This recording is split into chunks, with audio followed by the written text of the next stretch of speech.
আসসালামু আলাইকুম everyone, welcome back to my channel G and I couples diary. কেমন আছেন সবাই? আশা করি আল্লাহর অশেষ রহমতে আপনারা সবাই অনেক বেশি ভালো আছেন। আলহামদুলিল্লাহ, আমরাও ভালো আছি। বরাবরের মতো নতুন আরও একটি ব্লগ নিয়ে হাজির হয়ে গেলাম। আশা করি আজকের ব্লগটিও আপনাদের কাছে অনেক বেশি ভালো লাগবে। এখানে আমি গরুর মাংসের শুটকিটা সারা রাতের জন্য ভিজিয়ে রেখেছিলাম, আর এখন দেখেন সকালবেলা মাংসটা কতটা সফট হয়ে গিয়েছে। হাত দিয়ে একটু প্রেশার দিলে একদম খুলে যাচ্ছে। আজকে ঈদ স্পেশাল গরুর মাংসের ঝুরা মাংসটা রান্না করব। আর আজকের ব্লগটা কিন্তু আমি রান্নাবান্না দিয়েই শুরু করলাম। সকালের নাস্তাটা আমরা অফ ক্যামেরাতেই সেরে নিয়েছিলাম। এখন হচ্ছে আমি চিকেন রান্না করব। চিকেন রান্না করার জন্য যা যা মশলা লাগে সব কিছু আমি দিয়ে দিচ্ছি। হলুদের গুঁড়া, মরিচের গুঁড়া, ধনিয়া গুঁড়া, জিরা গুঁড়া, গরম মশলা গুঁড়া, আদা রসুন বাটা সব কিছু দিয়ে মশলাটাকে ভালো করে কষিয়ে নেওয়ার পর আমি এখানে চিকেনটা দিয়ে দিব। আজকে আমি আপনাদের সাথে আমার ফ্রাইডের ব্লগটা শেয়ার করছি। ফ্রাইডেতে সকাল থেকে রাত পর্যন্ত সারাদিন কি করলাম, তো সেগুলো নিয়েই আজকে ব্লগটা সাজিয়েছি। আশা করি আপনাদের একটু হলেও ভালো লাগবে।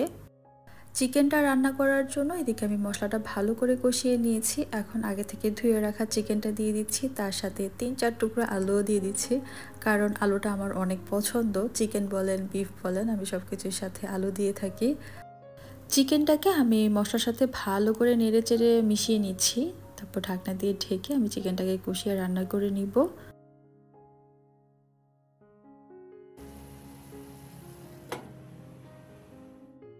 আর এদিকে হচ্ছে ঈদ স্পেশাল চূড়া মাংসের রেসিপিটা আপনাদের সাথে শেয়ার করব। আমি এখানে একটা কড়াই বসিয়ে দিয়েছি, কড়াইয়ের মধ্যে আমি পর্যাপ্ত পরিমাণ তেল দিয়ে দিয়েছি।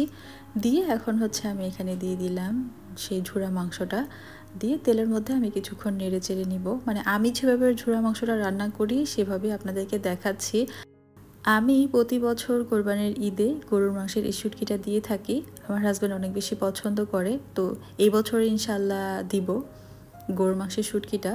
তো এখানে হচ্ছে আমি ঝুরা মাংসের মধ্যে কিছুটা পেঁয়াজ দিয়ে দিলাম, মানে বেশি করে একটু পেঁয়াজ দিয়ে দিলাম। তারপর হচ্ছে একটু ভালো করে নেড়ে চেড়ে নিচ্ছি। আর পেঁয়াজটা যেন নরম হয়ে যায় তার জন্য আমি এখানে একটু লবণ দিয়ে দিচ্ছি স্বাদ মতো। গরুর মাংসের শুটকি দিয়ে এই ঝুরা মাংসটা কিন্তু খেতে ভীষণ মজা লাগে, আর খুবই কম সময়ে অনেক তাড়াতাড়ি রান্না করা যায় ঝুরা মাংসটা। আপনারা যারা গরুর ঝুরা মাংসটা খেতে পছন্দ করেন, এভাবে কিন্তু আপনারা চটজলদি বানিয়ে নিতে পারেন। এখানে আমি গোটা গরম মশলা দিয়ে দিচ্ছি, এলাচ, দারচিনি আর 2টা তেজপাতা দিয়ে দিলাম। তারপর সামান্য একটু পানি দিয়ে দিলাম। দেওয়ার পর এখানে আমি দিয়ে দিচ্ছি আদা রসুন বাটা, ধনিয়া গুঁড়া, জিরা গুঁড়া, হলুদের গুঁড়া, মরিচের গুঁড়া, গরম মশলা গুঁড়া। তো সব কিছু দিয়েই আমি হচ্ছে এটাকে আবার একটু নেড়েচেড়ে মিশিয়ে নিব। সামান্য একটু পানি দিয়েছি, যেহেতু মাংসটা আমি সিদ্ধ করে তারপরে শুকিয়ে শুটকিটা বানিয়েছি, তো এটা রান্না করতে বেশি একটা সময় লাগবে না। সামনে যেহেতু ঈদ আসছে, তো আমি ঈদে হচ্ছে গরুর মাংসের শুটকিটা দিব ইনশাল্লাহ। তো তখন আপনাদের সাথে শেয়ার করব যে আমি কিভাবে গরুর মাংসের শুটকিটা দিয়ে থাকি। আর এদিকে হচ্ছে দেখেন চিকেনটাও কিন্তু কষানো হয়ে গিয়েছে। এখানে হচ্ছে আমি ঝোলের পানিটা দিয়ে দিব। গরুর মাংসের শুটকিটা আপনারা বছরের পর বছর সংরক্ষণ করে রাখতে পারবেন, কোনো সমস্যা হবে না, একটুও নষ্ট হবে না। যখন ইচ্ছা তখনই হচ্ছে আপনি চূড়া মাংস রান্না করে খেতে পারবেন সারা বছরই। আমি গত বছর হচ্ছে মাংসের শুটকিটা দিয়ে রেখেছিলাম, তো এখন ঈদের আগেই হচ্ছে খেয়ে শেষ করে ফেলছি, যেহেতু ঈদ এসেছে। ঈদের সময় আবারও দিব ইনশাল্লাহ। আর এদিকে হচ্ছে আমার গরুর মাংসের ঝুরা মাংসটা রান্না হয়ে গিয়েছে। সবশেষে আমি একটু গরম মশলা দিয়ে দিলাম আর একটু জিরা গুঁড়া দিয়ে দিলাম। তো এই তো আমার রান্না কমপ্লিট। আর এদিকে হচ্ছে আমার চিকেনটাও রান্না হয়ে গিয়েছে, দেখতেই পাচ্ছেন। তো এখানেও আমি সবশেষে হচ্ছে দিয়ে দিব জিরা গুঁড়া আর একটু গরম মশলা। তো আমার কাছে ধনিয়া পাতা ছিল না, তো ধনিয়া পাতা থাকলে আমি ধনিয়া পাতাটা দিতাম। ধনিয়া পাতাটা দিলে চিকেনের স্বাদটা দ্বিগুণ বেড়ে যায় এবং খুব সুন্দর একটা ফ্লেভার আসে। তো যাই হোক, এই তো আমার রান্না কমপ্লিট।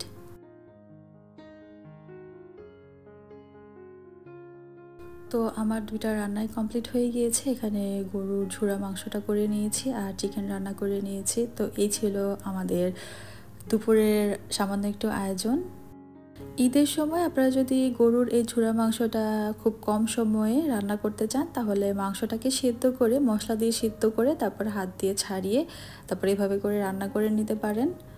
তো আশা করি ভালো লাগবে। আর শুটকিটা থাকলে আপনি যে কোনো সময় হচ্ছে চটজলদি রান্না করে নিতে পারেন। তো আমরা হচ্ছে রাত্রেবেলা একটু বাইরে বের হয়েছিলাম, আর এখানে চাঁদটা দেখে তো অনেক বেশি ভালো লাগছে, নতুন চাঁদ। আর এখন হচ্ছে আমরা একটু শপিংয়ের উদ্দেশ্যে যাচ্ছি, যেহেতু সামনে ঈদ। তো ঈদ উপলক্ষে টুকটাক সংসারের জন্য কিছু শপিং করব আর ঈদের বাজারও করব। আমরা আজকে শপিং করার জন্য চলে এসেছি রামিজ শপিং সেন্টারে। এখানে এই তো এই ফ্লোর ম্যাটগুলো আমার অনেক বেশি ভালো লাগে আর প্রাইসটাও কিন্তু অনেক বেশি। এগুলা হচ্ছে হ্যান্ডমেড। বড়গুলার প্রাইস ছিল মেবি ৫-৬ রিয়েল, আর এই ছোট এই ফ্লোর ম্যাটটার প্রাইস ছিল ২.৫ রিয়েল, মানে ৩ রিয়েলের কাছাকাছি। আর এদিকে হচ্ছে আমি এর আগে হচ্ছে আপনাদের সাথে শেয়ার করেছিলাম যে মিরর আমি এখানে দেখে গিয়েছিলাম। মিররগুলো আমার কাছে অনেক বেশি ভালো লেগেছে, তো আমার একটা মিররের প্রয়োজন।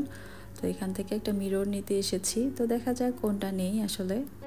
রামিসে ঘর সাজানোর জন্য কিন্তু অনেক সুন্দর সুন্দর জিনিস পাওয়া যায়, যেগুলো দেখলে পুরো মাথা নষ্ট হয়ে যাবে। দেখতে পাচ্ছেন এখানে কত সুন্দর সুন্দর মিররের কালেকশন রয়েছে। তো আমি তো কনফিউজড, আরে কোনটা রেখে কোনটা নিব। তো আমি আর আমার হাজব্যান্ড হচ্ছে দুজনে মিলেই হচ্ছে খুঁজতেছি যে কোনটা নেওয়া যায়। ডিসাইড করতে পারতেছিলাম না আসলে কোনটা নিব, কোন কালারটা নিব, কোনটা রেখে কোনটা নিব। আসলে মাথা নষ্ট হয়ে যায় মার্কেটে আসলে। তো এখানে হচ্ছে আমরা একটু নামিয়ে দেখছি এটার হাইটটা কতটুকু।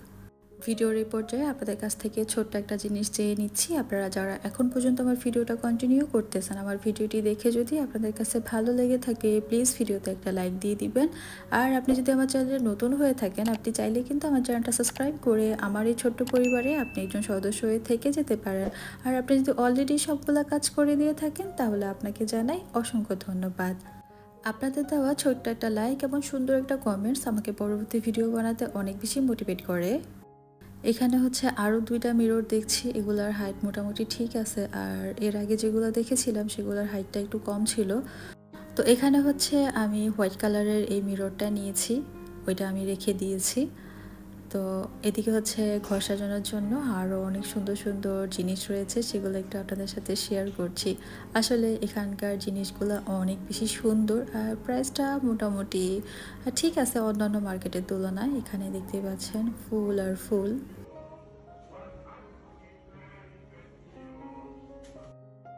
এখানে আর্টিফিশিয়াল অনেক সুন্দর সুন্দর ফ্লাওয়ার ছিল ঘর সাজানোর জন্য।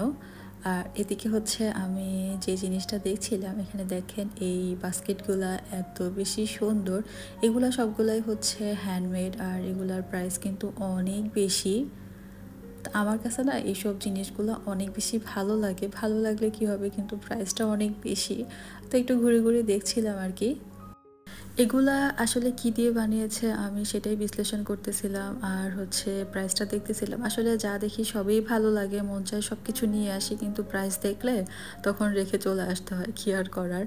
তো যাই হোক, এখানে হচ্ছে এই ঘর সাজানো আরও অনেক সুন্দর সুন্দর জিনিস ছিল। গিফটের জন্য সুন্দর সুন্দর বক্স ছিল, তারপর হচ্ছে গাছ লাগানোর জন্য অনেক সুন্দর সুন্দর সিরামিকের পটগুলা ছিল, খুবই সুন্দর ছিল। দেখেন এই জিনিসটা কত সুন্দর, তাই না?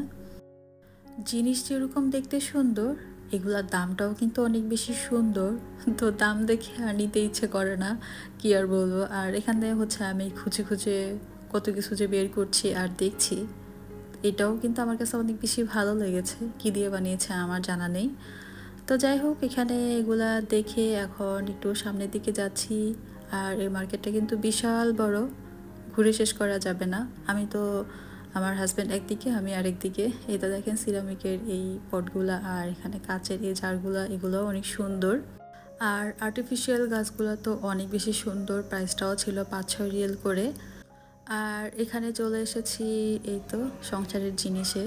এখানকার এই বক্সগুলা অনেক বেশি সুন্দর, কাচের। আর এগুলা কাচের ছিল না, এইগুলা সবই কাচের ছিল। আর প্রাইসটাও মোটামুটি একটু বেশি ছিল। আর এখানে হচ্ছে এগুলা কি প্লাস্টিকের বলবো না কিসের বলবো আমি বুঝতেছি না, বাট এগুলো অনেক বেশি সুন্দর ছিল, দেখতেই পাচ্ছেন। কালারটা মাশাআল্লাহ অনেক সুন্দর লাগছে, আর জিনিসগুলো অনেক বেশি সুন্দর। তো একটু ঘুরে ঘুরে দেখছিলাম। আমার হাজব্যান্ড তো আসলে এগুলো কিনে দিবে না, শুধু শুধু একটু ঘুরে ঘুরে দেখা, আপনাদের সাথে শেয়ার করা আসলে। এবার দেখলাম রাবিজে খুব সুন্দর সুন্দর জিনিসগুলো এসেছে। এখানে ট্রেগুলো দেখেন, এগুলোও কিন্তু খুব সুন্দর ছিল, দেখতে কাচের মতো লাগছে, বাট এগুলো কাচের না। তো দেখছিলাম আর কি, সুন্দর লাগছে দেখতে।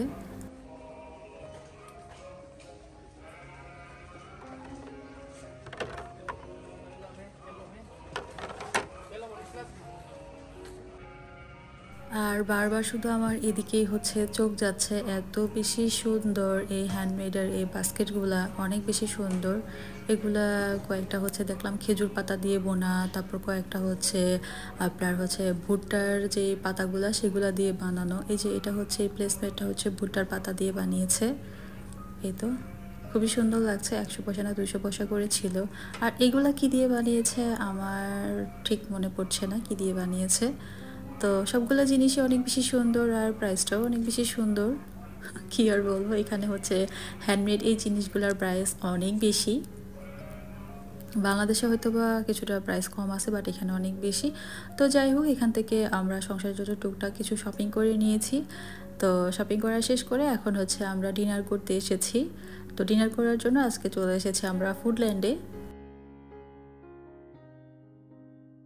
ফুডল্যান্ডের খাবার নাকি অনেক বেশি মজা। তো আমরা এখানে ফার্স্ট টাইম এসেছি, তো দেখা যাক কীরকম। বাট এখানে এসে এত পরিমাণে মানুষ ছিল, বসার মতো কোনো জায়গা ছিল না। পরেও বললো যে আপনারা টেবিল বুক করে রেখে যান, আধা ঘন্টা পরে আসবেন, তখন খালি হবে, আপনাদেরকে ফোন দেওয়া হবে।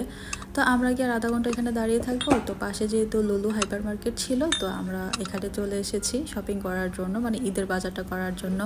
আর এখানে দেখেন এই সিরামিকের জিনিসগুলো যে কি সুন্দর, কি আর বলবো। আগে যেগুলো দেখিয়েছিলাম সেগুলোর প্রিন্টগুলো আমার কাছে অনেক বেশি ভালো লেগেছে, আর মগটা তো দারুণ লেগেছে।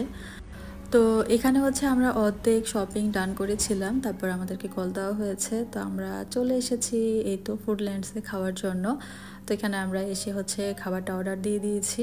এই তো আমাদের খাবার চলে এসেছে। তো এখন হচ্ছে খাওয়ার পালা। ফুডল্যান্ডের এই খাবারগুলো মোটামুটি ভালোই ছিল, খারাপ ছিল না। তো খেয়ে দিয়ে আমরা আবারও চলে এসেছি। তো দেখেন আমরা হাফ শপিং শেষ করে গিয়েছিলাম, তো এখন হচ্ছে এসে বাকি শপিংটাও করে নিয়েছি। আর এখন হচ্ছে আমার হাজব্যান্ড নিজে নিজে হচ্ছে বিলটা করে নিয়েছে। আর এই তো আমাদের ঈদের বাজার, মানে এখানে টুকটাক কিছু বাজার করা হয়েছে, যেহেতু টাইম খুবই কম ছিল। তো এখানে টুকটাক কিছু বাজার করেছি, আরও কিছু বাজার ইনশাল্লাহ আগামীতে করব। ঈদের আগে কিন্তু আরও কিছু বাজার করতে হবে। তো এখানে যা যা আমার মনে ছিল আমি সেগুলোই নিয়েছি, কারণ আমি একটা লিস্ট করে নিই সবসময়। তো লিস্টটা আমি নিতে ভুলে গিয়েছিলাম, তো যা যা মনে ছিল সেগুলাই নিয়ে নিয়েছি, আর হাতেও খুবই কম সময় ছিল। তো যাই হোক, এই ছিল আমাদের ঈদের সামান্য কিছু বাজার। তো আজকে ভিডিওটি আশা করি আপনাদের ভালো লেগেছে। সবাই ভালো থাকবেন। আল্লাহ হাফেজ আর আসসালামু আলাইকুম।